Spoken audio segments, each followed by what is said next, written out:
अस्सलाम वालेकुम student, my name is Bisma and आज हम जो पढ़ेंगे वो फ़र्स्ट ईयर की बायोलॉजी है और इसको हम चैप्टर वाइज कवर करने की कोशिश करेंगे। और अगर आपको कोई टॉपिक जो है वो डिफ़िकल्ट लगता है तो आप नीचे कमेंट में आप हमें बता सकते हैं। इसके अलावा अगर आपको ये वीडियो अच्छी लगती है या आपको कोई इन्फॉर्मेटिव लगती है तो आप इसको प्लीज़ लाइक करें और सब्सक्राइब भी करें ताकि हम फर्दर चैप्टर्स को कवर करें। So let's start. सबसे पहले ही हमारे पास इंट्रोडक्शन आता है कि बायोलॉजी क्या है। तो बायोलॉजी एक स्टडी ऑफ लिविंग थिंग्स है। लिविंग थिंग क्या होती हैं? ये कोई भी लिविंग ऑर्गेनिजम्स होती हैं जो कि नंबर ऑफ़ सेल्स से मिलकर बनती हैं। जैसे जैसे टाइम ज़्यादा बढ़ता जाता है तो ये सेल्स भी ग्रो होते जाते हैं, नंबर इंक्रीज़ करता रहता है इनका। तो ये क्या है? बेसिकली ये वो ब्रांच ऑफ साइंस है like other sciences. It is a way of understanding nature. इसके ज़रिए से हम नेचर को अंडरस्टैंड करते हैं, ठीक है। इसके अलावा ये है कि इसमें नॉन लिविंग थिंग्स जो हैं वो भी अफेक्ट करती हैं इसमें, ठीक है। और बायोलॉजी का लिटरली मीनिंग इन्होंने बताया हुआ है कि ये क्या है? ये एक स्टडी ऑफ लाइफ है जिसमें हम लाइफ को या किसी की चीज़ की एंटिटी को, एग्जिस्टेंस को जो है ये डिस्क्राइब करता है, ठीक है। इसके अलावा ये सर्टेन कैरेक्टरिस्टिक्स डिफरेंट बायोलॉजिस्ट ने बताई हैं हमें, ठीक है, कि लिविंग ऑर्गेनिजम्स जो हैं वो क्या होते हैं? वो नॉन डिफरेंट होते हैं नॉन लिविंग से। किस लिहाज से डिफरेंट होती हैं? कि ये कॉम्प्लेक्स होती हैं, ऑर्गेनाइज्ड होती हैं, ठीक है। और ये वन या मोर सेल से मिलकर बने होते हैं और इनका क्या होता है? इनमें एक जेनेटिक मेकअप होता है, ठीक है। और ये साइज़ में ग्रो करते हैं क्योंकि इनमें सेल्स जो हैं वो ग्रो करते हैं। ये ऑफस्प्रिंग्स को प्रोड्यूस करते हैं और जैसे ही इन्वायरमेंटल चेंजेस होती हैं यानी हॉट या कोल्ड, जैसे एक ह्यूमन है तो इसमें लाइफ स्टडी कैसे होगी? क्योंकि जैसे कि हम विंटर्स में क्लॉथिंग वगैरह यूज़ करते हैं, ठीक है, तो अपने आप को वार्म रखने के लिए, तो इसी तरह से इस एडॉप्टेशन जो है वो आ जाती है। इसके अलावा ये है कि ये साइंस और बायोलॉजी जो है ये बहुत वाइड है, ठीक है स्टूडेंट्स, ठीक है।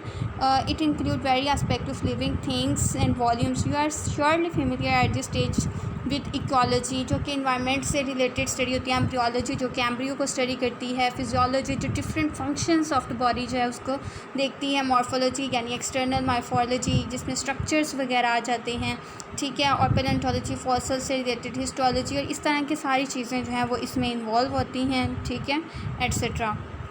मेरीन डिफरेंट आगे डिफरेंट ब्रांचेस हैं इसकी बताई गई।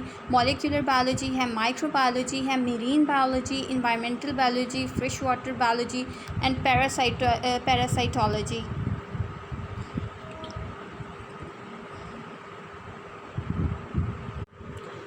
तो नेक्स्ट पेज पे आ जाएँ तो ये है मॉलिक्यूलर बायोलॉजी।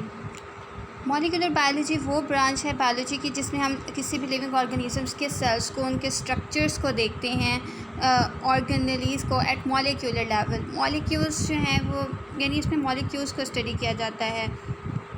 जब टू एटम्स जब आपस में मिलते हैं, ठीक है, या टू सेल्स आपस में मिलते हैं तो फिर ये मॉलिक्यूलर बायोलॉजी जो है ये स्टडी करती है। इन्वायरमेंटल बायोलॉजी क्या होती है? ये वो स्टडी है जो कि ऑर्गेनिज्म को उनके इन्वायरमेंट में स्टडी करती है। इन्वायरमेंट क्या होता है? इन्वायरमेंट जो है ये कोई भी एक्सटर्नल या इंटरनल इन्वायरमेंट भी होता है जो कि किसी भी पर्सन को या किसी भी लिविंग थिंग को इन्फ्लुएंस करता है, ठीक है। दिस इंक्लूड्स, इसमें इंटरेक्शन होता है between the organism, inorganic and organic environment specially as it relates to human activities. Microbiology जो है ये स्टडी करती है माइक्रो कहते हैं कि जो साइज़ में छोटा होता है, ठीक है। तो इसमें ऐसे मॉलिक्यूल्स जिनको नेकेड आई से हम नहीं देख सकते, उन माइक्रो ऑर्गेनिजम्स को स्टडी करने के लिए इस्तेमाल किया जाता है, ठीक है। इसमें माइक्रोबायोलॉजी में जो है हम बैक्टीरिया को स्टडी करते हैं, viruses, protozoa, microscopic algae and fungi यानी जिनको नेकेड आई से हम नहीं देख सकते, जिसमें माइक्रोस्कोप या इलेक्ट्रॉन माइक्रोस्कोप जो है उसको यूज़ करते हैं। तो ये हमें माइक्रोबायोलॉजी ये हमें बताती है, ठीक है। और उसके बाद है फ्रेश वाटर बायोलॉजी। जो फ्रेश वाटर बायोलॉजी है इसमें स्टडी करते हैं हम ऑर्गेनिजम्स को जो कि फ्रेश वाटर में रहती हैं, जैसे रिवर में, लेक्स में, और फिज़िकल और chemical parameters of these water bodies यानी जो फ्रेश वाटर में रहते हैं जैसे फ़िशेस वगैरह, टर्टाइस, ठीक है। तो ये सब इनको हम स्टडी करते हैं। मेरीन बायोलॉजी जो है जो सीज़ में, ओशंस में रहते हैं, these includes the study of marine life and the physical and chemical characteristics of the sea according as affective for marine life यानी जो डीप सी इन्वायरमेंट में रहती हैं, जैसे डॉल्फिन हो गई या सर्टेन टाइप्स की जो है वो फ़िशेस हो गई जो डीप सी में रहती हैं, ठीक है, या सर्टेन जो एल्गी वगैरह होती हैं, ठीक है, इसमें इनको स्टडी किया जाता है। पैरासाइटोलॉजी, इसमें हम जो है पैरासाइट्स की स्टडी करते हैं। पैरासाइट्स वो होती हैं जो कि इनको एक होस्ट चाहिए होता है, ठीक है, और एजेंट होता है, वो होस्ट को सेलेक्ट करता है, ठीक है, फिर उस पर अपनी लाइफ गुजारता है, अपना लाइफ साइकिल कंप्लीट करता है, उसमें उससे बेनिफिट लेता है और फिर जो है वो उससे अपनी फूड भी हासिल करता है। और पैरासाइटोलॉजी में डिफरेंट पैरासाइट्स आ जाते हैं और ये डिजीज़ कॉजिंग एजेंट्स होते हैं। This is the branch of biology which deals with the study of parasites, the structure, mode of transmission, life histories, and host parasite relationship are studied in parasitology. Human biology जो है इसमें हम man को study करते हैं through out, उसका structure, उसका function, उसकी histology, anatomy, morphology, genetics, everything of human being is studied in it. Social biology में क्या करते हैं हम, किसी भी सोशल बिहेवियर को, जैसे इंटरनल एक्सटर्नल कम्युनिकेशंस वो कैसे करता है, ठीक है, अपने एंगर, अपने इमोशंस को, उसकी इमोशनल इंटेलिजेंस कितनी है, and communal life of human beings के वो कैसे रहते हैं आपस में, क्या उनका कल्चर है, क्या उनके डेरिवेटिव्स हैं, ठीक है, इन सब में स्टडी करते हैं। बायोटेक्नोलॉजी की एक रीसेंट फॉर्म की है स्टूडेंट। बायोटेक्नोलॉजी हम यूज़ करते हैं different manufacturing and service industries में यूज़ की जाती हैं। सर्टेन लिविंग ऑर्गेनिजम्स को, बैक्टीरिया को यूज़ किया जाता है इसमें, और जैसे फर्मेंटेशन वगैरह करवाई जाती है, ठीक है, वो सारी चीज़ें बायोटेक्नोलॉजी में आती हैं, जिसमें बायोटेक्नोलॉजी यानी लिविंग ऑर्गेनिजम्स को यूज़ किया जाता है।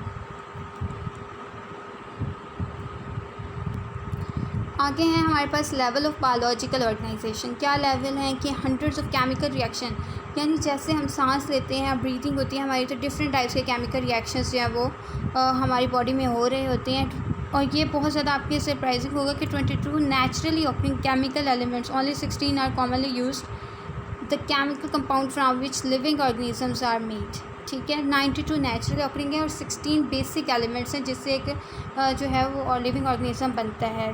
The 16 elements and a few others which occur in particular organisms are called bioelements, यानी जो एक लाइफ को बनाते हैं that are called bioelements। Next पे है हमारे पास ये एक ग्राफ चार्ट दिया हुआ है जिसमें हमें बायोएलिमेंट्स जो हैं वो बताए गए हैं, ठीक है। ये अगर आप वर्टिकल साइड पे देखें तो यहाँ पे रिलेटिव मास परसेंटेज है, यानी ऑक्सीजन कंसंट्रेशन कितनी चाहिए 65%, carbon concentration 18%, hydrogen concentration is 10%, nitrogen 3% and calcium is 2%, phosphorus is 1% needed for human being। The fact that the same 16 elements occur in all, ये basic 16 elements हैं, ठीक है। fact that their properties differ from those in the non-living world, ठीक है। Other जो है कि मैंने आपको ये बेसिक बताए थे, carbon dioxide, oxygen, hydrogen, nitrogen, calcium and phosphorus. इसके अलावा हमारे पास हमें पोटेशियम भी चाहिए, सल्फ़र भी चाहिए, क्लोरीन, सोडियम, मैग्नीशियम जो कि हमारे मसल्स के लिए, हमारे हार्ट के मसल्स के लिए बहुत इंपॉर्टेंट होता है, आयरन जो कि HP के लिए इंपॉर्टेंट होता है, कॉपर है, मैग्नीज़ है और जिंक के ट्रेसेस हैं, ठीक है। बायोलॉजिकल ऑर्गेनाइजेशन जो है वो सिंपल नहीं है कि इसमें बहुत ज़्यादा ये कॉम्प्लिकेटेड है। लिविंग ऑर्गेनिजम्स हैं, ठीक है, जो कि हाईली स्ट्रक्चर्ड होते हैं। इसमें एक सब्सटेंस होता है जिसे प्रोटोप्लाज्म कहते हैं। इसको हाईलाइट कर लें, ये प्रोटोप्लाज्म क्या होता है, इसकी डेफिनेशन क्या है। लिविंग ऑर्गेनिज्म के अंदर ये प्रोटोप्लाज्म होता है। In order to understand the various phenomena of life convenience study the biological organization जो है उसको स्टडी किया जाता है। प्रोटोप्लाज्म क्या है ना, बेसिकली कोई भी माया वाटरी पार्ट जो होता है किसी भी सेल का, उसको कहते हैं protoplasm. Biological organization can be divided into the different, इसके लेवल्स हैं, ठीक है। बायोस्फीयर है, इकोसिस्टम है, community, population and species. Biosphere वो होता है जिसमें एक इंसान रहता है, जैसे अर्थ। इकोसिस्टम क्या होता है, a community together with its non living surrounding, एक कम्युनिटी जिसमें नॉन लिविंग ऑर्गेनिज्म भी सराउंड करती है, जैसे मेटल्स वगैरह हैं, डिफरेंट स्टोन्स हैं, माउंटेन्स हैं, तो ये नॉन लिविंग्स और इनके साथ क्या है, इनके डिफरेंट टाइप्स के एनिमल्स जो हैं वो वहाँ पे रह रहे हैं। कम्युनिटी किसे कहती है, कम्युनिटी एक कम्प्लेक्स ऑर्गेनाइजेशन होती है, ठीक है, या ग्रुप ऑफ पीपल होती हैं जो कि सर्टेन टेरिटरी में रहते हैं या आपस में एक दूसरे से इंटरेक्शन करते हैं। पॉपुलेशन क्या होता है, ये मेंबर्स ऑफ वन स्पीशीज़ होते हैं जो कि किसी एरा में इनहेबिटेट किया होता है इन्होंने। स्पीशीज़ किसे कहते हैं, ये बहुत सिमिलर होती हैं, पोटेंशियली इंटरब्रीडिंग ऑर्गेनिज्म। स्पीशी वो होते हैं जो कि एक दूसरे से इंटरब्रीड करते हैं और फिर उनके ऑफ स्प्रिंग्स आते हैं। मल्टी सेलुलर ऑर्गेनिज़म्स कौन से होते हैं, ये इंपॉर्टेंट है। मल्टी सेलुलर ऑर्गेनिज़म्स कौन से होते हैं, जो एक से ज़्यादा सेल्स पर मुश्तमिल होते हैं। Individual living things composed of many cells not from a single cell. Single cell से होगा, that is called unicellular. Organ system, two और मोर ऑर्गन्स जो एक दूसरे के साथ इकट्ठे काम करते हैं, ठीक है। कॉर्टिकल फंक्शन लाते हैं ऑर्गन, जैसे एक heart is an organ, liver is an organ, brain, ठीक है, kidney is an organ. Organ एक structure normally compose of several tissues that form a functional unit, ठीक है।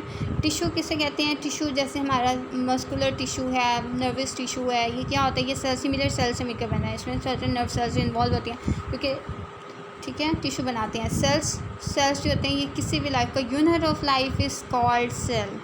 सेल से भी आगे अगर देखें तो उसमें सेल के अंदर ऑर्गेनलीज आते हैं, ठीक है। ये सर्टेन स्ट्रक्चर होते हैं जिसके अंदर होते हैं, और micro molecules and macro molecules जो होते हैं वो कॉम्बिनेशन ऑफ एटम्स होते हैं। एटम क्या होते हैं, एटम एक एलिमेंट होता है जिसमें सर्टेन प्रॉपर्टीज़ होती हैं किसी भी एलिमेंट की, ठीक है। ये बेसिक पार्ट होता है, ठीक है। जैसे वो क्या कहते हैं कि अगर एक चावल बनाएं तो जैसे एक आप दाने से चख सकते हैं कि इसका टेस्ट कैसा होगा, तो atom is just like that. आप इससे जो है